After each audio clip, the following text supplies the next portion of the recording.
Hello everyone. SR गुंज के इस video में आप सबका स्वागत है। हम लोग वज्र गुणन विधि के अंतर्गत कुछ क्वेश्चन देख रहे हैं, जिसमें ये एक्सरसाइज आपको हो जाएगा ये 3.4 और इसके अंतर्गत ये 2 का 1 नंबर क्वेश्चन हम लोग करने वाले हैं। यहाँ पे आप देखिएगा तो यहाँ पे आप पाइएगा कि यहाँ पे जो समीकरण है a x plus b y equal में a माइनस बी है, और दूसरा समीकरण है b x minus a y equal में a प्लस बी। तो यहाँ पे जैसे ही हम वज्र गुणन विधि से हल करते हैं तो उसमें समीकरण के दाएं पक्ष को क्या करते हैं, शून्य बनाते हैं। इसी क्रम में हम लोग क्या करेंगे, यहाँ पे जो a माइनस बी जो दिख रहा है और यहाँ पे a प्लस बी जो दिख रहा है, जो समीकरण के दूसरी तरफ है, इसको बाएं पक्ष में लाएंगे। तो जैसे ही हम इसका पक्ष चेंज करते हैं, एक पक्ष से दूसरे पक्ष में लाते हैं तो उसका चिन्ह बदलता है। तो उसी तरह a माइनस बी जो है, इसको ब्रैकेट में डाल के जैसे हम बाएं तरफ लाएंगे तो क्या हो जाएगा, माइनस ए माइनस बी हो जाएगा, जो आपको यहाँ पे दिख रहा है। ठीक, यहाँ पे a प्लस बी जो है, इसको ब्रैकेट में डाल के जैसे हम इसको दूसरी तरफ लाएंगे तो यहाँ पे इसके साथ भी क्या लग जाएगा, माइनस में रह जाएगा। तो यहाँ पे आप देख पा रहे हैं, अगर इसको बिना ब्रैकेट के लाया जाए, a माइनस बी को समीकरण के दूसरे पक्ष में लाया जाए तो यहाँ पे क्या होगा, माइनस लगेगा। तो ये क्या हो जाएगा, a माइनस ए और माइनस क्या हो जाता है, प्लस बी हो जाता है। तो यहाँ पे आपको ये सावधानी रखनी है कि इसको आप क्या करेंगे, ब्रैकेट सहित लाएंगे, ताकि यहाँ पे आपको सुविधा हो हल करने में। अब आपको एक चीज़ समझना है, वज्र गुणन विधि से क्या होता है कि इसमें आपको एक ट्रिक बताया गया है, जिसके अंतर्गत हम लोग क्या देखते हैं, बी सी ए बी देखते हैं। इसमें आप देखिएगा, इसमें जो पहले पद के जो गुणांक होते हैं वो क्या कहलाते हैं, ए कहलाते हैं। दूसरे पद के जो गुणांक होते हैं वो क्या कहलाते हैं, बी कहलाते हैं। और ये लास्ट में जो होता है अचर पद, इसको हम लोग क्या बोलते हैं, कैसे रिलेट करते हैं, सी से रिलेट करते हैं। तो यहाँ पे आपको ये समझना है कि इसी ट्रिक के आधार पे आपको आगे बढ़ना है। तो आप देखिए ध्यान से, यहाँ पे हम x के लिए जो कंडीशन प्राप्त करेंगे, फिर y के लिए, फिर 1 के लिए। तो यहाँ पे आपको ये ध्यान रखना है कि b जो है, b का मतलब किससे है, b का रिलेशन किससे है, दूसरे पद के गुणांक, यानी कि y वाले पद से जिन चर या अचर राशियों का गुणा होगा, उसी को हम यहाँ पे रिलेट करेंगे। तो b का मतलब यहाँ पे क्या हो गया, देखिए पहले समीकरण में y का गुणांक क्या दिख रहा है आपको, b दिख रहा है, जो यहाँ पे दिखा आपको। दूसरे समीकरण में y का गुणांक क्या है, माइनस ए है, इसको हम लोग कोष्ठ में डाल के ऐसे रख देंगे। फिर आपको जाना है कहाँ, c के लिए। c क्या होता है, अचर पद होता है। तो यहाँ पे आप देख पा रहे हैं कि c जो है, यहाँ पे अचर पद क्या है, यहाँ पे आपको अचर पद दिख रहा है कि माइनस ए माइनस ब्रैकेट में a माइनस बी है। तो ये माइनस जो है ना, इसको हम क्या करेंगे, माइनस 1 के रूप में दिखाएंगे, जो यहाँ पे आपको दिख रहा है। फिर a माइनस बी जो कोष्ठ में है, ब्रैकेट में है, उसको यहाँ पे दिखा देंगे। फिर दूसरा अचर पद, दूसरे समीकरण का अचर पद क्या है, माइनस, जो हम माइनस 1 के रूप में इंडिकेट करेंगे, और a प्लस बी यहाँ पे दिखा देंगे। तो आपको ये याद है कि बी सी ए बी के रूप में जाना है। तो हमारा यहाँ पे क्या हो गया, बी हो गया, सी हो गया, फिर कहाँ जाना है, ए के लिए जाना है। और ए का संबंध किससे होता है, ए का संबंध होता है प्रथम पद के गुणांक से। तो देखिएगा, प्रथम पद का गुणांक इसमें आपको क्या दिख रहा है, ए है, और क्या है, बी है। तो उसको हम लोग क्या करेंगे, यहाँ पे दिखाएंगे ए बी। तो इस प्रकार हमारा बी हो गया, सी हो गया, और ए हो गया। लास्ट में फिर से क्या चाहिए हमको, बी चाहिए। तो शुरू और लास्ट में क्या होता है, बी ही होता है। तो जो हमने शुरू यहाँ पे रखा, उसी को हम क्या करेंगे, लास्ट में यहाँ पे दिखा देंगे। फिर इसके आगे आपको क्या करना है, आप इसके आगे ध्यान देंगे तो ये चार राशियों का जो समूह है, इसका संबंध किससे हो जाएगा, x से हो जाएगा। और इसके बाद जो इसका हम संबंध दिखाएंगे किससे, y से। और फिर लास्ट वाले 4 राशियों का संबंध किससे दिखाएंगे, 1 से दिखाएंगे। इसी क्रम में जब हम आगे बढ़ेंगे तो देखिएगा, क्रॉस गुणा यानी कि तिरछा तिरछी गुणा जब हम करेंगे तो b का गुणा होगा आपको यहाँ पे, b का गुणा हमारा हो जाएगा, देखिए यहाँ पे b का गुणा यहाँ पे हो जाएगा इससे, और इसका गुणा हो जाएगा इससे। तो ऐसे ही हम रिलेट करके जब इसको हम गुणा करेंगे तो आप देखिए यहाँ पे क्या मिल रहा है, b यहाँ पे ये दिख रहा है आपको, माइनस 1 यहाँ पे दिख रहा है, और a प्लस बी यहाँ दिख रहा है। फिर सूत्र के अनुसार यहाँ पे माइनस दिखाना होता है, जो आपको दिख रहा है। फिर क्या करेंगे, ये b का गुणा इन पदों से हो गया। अब क्या करेंगे, ये माइनस 1 का गुणा इनसे करेंगे, जो यहाँ आपको दिख रहा है। फिर ये x के लिए हमारा हो गया।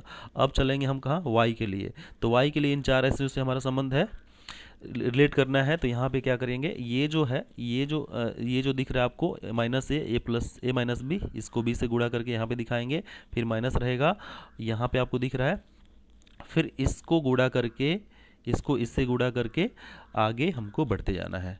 तो हमारा ये y के लिए प्राप्त हो गया। अब क्या करना है, लास्ट में एक के लिए इनसे क्रिया करेंगे। तो एक के लिए देखिए क्या हो रहा है, यहाँ पे a का गुणा माइनस ए से होगा जो यहाँ पे आपको दिख रहा है, और b का गुणा इनसे होगा जो यहाँ पे दिख रहा है, और सूत्रानुसार यहाँ पे क्या होगा, माइनस रहेगा।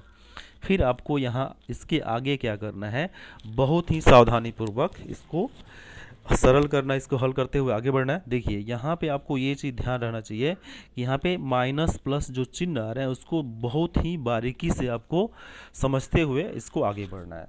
जब इसको आप हल करेंगे तो आप देखिए यहाँ पे माइनस एक का गुणा जब बी से होगा, माइनस एक का गुणा जब बी से होगा तो क्या होगा, माइनस बी होगा। फिर माइनस बी का गुणा जब ए से करेंगे तो क्या होगा, माइनस ए बी होगा। फिर माइनस बी ये हो गया, बी का गुणा माइनस एक से हो रहा है तो यहाँ पे क्या हो, माइनस बी हो गया। फिर माइनस बी को जब बी से गुणा करेंगे तो क्या होगा, माइनस बी स्क्वायर होगा। अब यहाँ देखिए, यहाँ आपको दिख रहा है माइनस, फिर यहाँ पे क्या है, माइनस ए है, फिर क्या है, माइनस एक है। तो माइनस ए और माइनस एक का गुणा क्या होगा, प्लस ए होगा।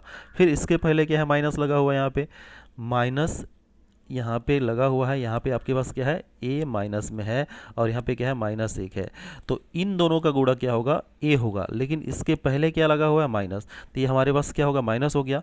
फिर आप देखिए जब हम इन दोनों को हल कर लिए हैं तो क्या बचा, ए माइनस बी बचा। तो जब आप ए माइनस ए को ए से गुणा करेंगे तो क्या आएगा, ये आपको मिलेगा, आपको क्या, देखिए यहाँ पे आपको दिख रहा है माइनस ए स्क्वायर। फिर माइनस ए से जब माइनस बी को गुणा करेंगे तो क्या मिलेगा, प्लस ए मिलेगा, जो यहाँ आपको दिख रहा है। इतना आपको समझ में आ रहा होगा। अब दूसरे पद के लिए, यहाँ पे y के लिए हम लोग देखना है, यहाँ पे आगे बढ़ना है। तो देखिए यहाँ पे क्या होगा, जब माइनस इसको ऐसे ये आपको पूरा करते हुए आगे बढ़ना है तो हम ये समझ पाए कैसे ये आया था। तो इसके आगे आप देखिए यहाँ पे आपको माइनस ए दिख रहा है, फिर क्या है, ए माइनस बी, और फिर क्या है, बी है। सॉरी यहाँ पे जो है माइनस नहीं है, तो आपको माइनस इसमें एक दिख रहा है, तो माइनस एक और फिर यहाँ पे क्या है, बी है। तो आपको यहाँ पे इतना तो समझ में आया कि ये क्या हो जाएगा, माइनस बी हो जाएगा। फिर यहाँ पे क्या होगा, ए माइनस बी। तो जब आप माइनस बी का गुणा करेंगे ए से तो क्या आएगा, माइनस ए बी आएगा। फिर माइनस बी को गुणा करेंगे माइनस बी से तो क्या आएगा, प्लस बी स्क्वायर आएगा। बी को बी से गुणा करेंगे तो बी स्क्वायर आएगा, माइनस माइनस क्या हो जाएगा, प्लस, जो यहाँ आपको दिख रहा है, ये चीज़ आप देख पा रहे हैं। फिर इसके आगे बढ़ते हैं तो हम यहाँ तक समझ पाए कि ये कैसे आया। इसके बाद से ये स्टेप देखिए, ये इसको हम कैसे हल करेंगे, तो माइनस है, उसके बाद क्या है, माइनस एक है, उसके बाद क्या है, ए प्लस बी है, और लास्ट में क्या है, ए है। तो जब आप इसको माइनस एक से गुणा करेंगे तो क्या आएगा, प्लस एक आएगा। फिर यहाँ पे ए से गुणा करेंगे तो क्या आएगा, ए से गुणा करेंगे तो क्या आएगा, केवल ए आएगा। यानी आपको ए मिल गया और यहाँ पे क्या बचा, ए प्लस बी। आपको गुणा करना है ए को ए प्लस बी से गुणा करना है। तो आप देखिए क्या होगा, ए को ए से गुणा करेंगे तो क्या आएगा, ए स्क्वायर, और यहाँ पे बी, ए को बी से गुणा करेंगे क्या आएगा, ए बी, जो आपको यहाँ दिख रहा है। तो ये इस प्रकार हमारा y के लिए जो चाहिए वो प्राप्त हो गया। अब अंतिम में हमको क्या प्राप्त करना है, अंत में प्राप्त करना है एक के लिए। तो इसके लिए आगे बढ़ते हैं। आप देखिए यहाँ पे ये तो सिंपल है। आप इसमें a का गुणा जब करेंगे माइनस ए से तो क्या हो जाएगा, ए स्क्वायर हो जाएगा, और यहाँ पे माइनस रहेगा, और फिर b का गुणा b से करेंगे तो क्या हो जाएगा, बी स्क्वायर होगा। तो इसको आप सावधानीपूर्वक गुणा करके क्रिया करके इसको आगे बढ़ेंगे तो इसमें आपको कोई दिक्कत नहीं होने वाला है।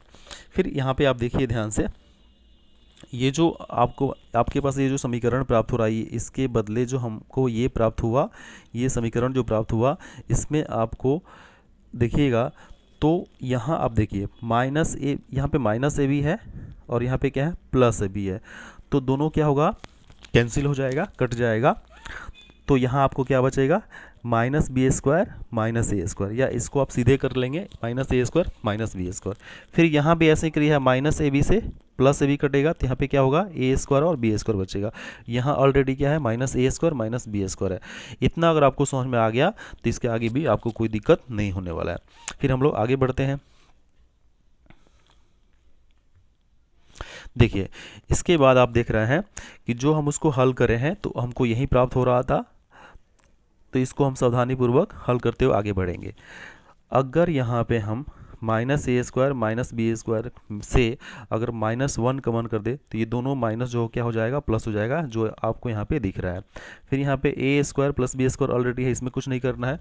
फिर यहाँ दोनों ए स्क्वायर और बी स्क्वायर दोनों माइनस में है, तो यहाँ भी -1 कॉमन करेंगे तो क्या होगा, माइनस में ब्रैकेट में हो जाएगा क्या, ए स्क्वायर प्लस बी स्क्वायर। फिर आप ध्यान से देखिए, यहाँ सभी पदों में, सभी जो ये समीकरण के सभी तीनों पद जो दिख रहे हैं, यहाँ पे आपको दिख रहा है कि सभी में, हर में क्या उभयनिष्ठ है, ए स्क्वायर प्लस बी स्क्वायर, ए स्क्वायर प्लस बी स्क्वायर, ए स्क्वायर प्लस बी स्क्वायर। तो यहाँ पे हम क्या करेंगे, इसको तीनों को कैंसिल कर लेंगे। तो यहाँ पे क्या बचेगा, x अपॉन में -1, और यहाँ पे y अपॉन में कुछ नहीं है तो एक तो बचेगा ही, और यहाँ पे क्या बच गया, 1 अपॉन में -1। तो यहाँ पे यही चीज़ आपको यहाँ दिख रहा है, यहाँ आपको दिख रहा है। फिर आप यहाँ पे देखिए, अब यहाँ तो बिल्कुल आसान हो गया, यहाँ हल करना बिल्कुल आसान हो गया। आप इसे क्या करेंगे, आसानी से इसको कंटिन्यू कर जाएंगे। यहाँ ये समीकरण के तीनों पद क्या है आपस में, तीनों पक्ष क्या है आपस में, बराबर हैं। तो जब ये बराबर हैं तो हम किसी को भी इससे रिलेट कर सकते हैं, किसी को भी एक दूसरे के बराबर दिखा सकते हैं। तो यहाँ पे हमें क्या करने वाला है, इस समीकरण के इस पक्ष को, प्रथम पक्ष को तीसरे पक्ष के बराबर दिखाने वाले हैं। तो ऐसा करने पे देखिए आपको यहाँ पे ये ऐसे प्राप्त होगा। फिर आप यहाँ पे क्रॉस गुणा करके जब हल करेंगे तो x का वैल्यू कितना आएगा, 1 आ जाएगा। फिर आपने क्या करना है, यहाँ पे समीकरण जो है यहाँ पे इसके प्रथम पक्ष को हमने अभी क्या किया, तृतीय पक्ष के बराबर किया, मतलब इसको इससे बराबर करके दिखाया तो x का मान आया। अभी क्या करेंगे, ये जो है दूसरा पक्ष, इसको बराबर करना है इससे, फिर हमारे पास y का मान आएगा। जैसे यहाँ पे आपको दिख रहा है x बट्टा में 1, हम इसको डायरेक्ट y इक्वल में -1 भी दिखा सकते हैं, या आपको अगर कोई दिक्कत हो तो ऐसे ही करके हल करेंगे, कोई दिक्कत नहीं है। तो इस प्रकार देखिए x का मान 1 आया और y का मान -1 आया। तो फाइनली हमें क्या करना चाहिए, लास्ट में हमको ये करना चाहिए, ऐसे दिखा देना चाहिए कि हमारे पास x का मान 1 आया और y का मान क्या है, -1 आया। इस प्रकार आपका आंसर हो गया।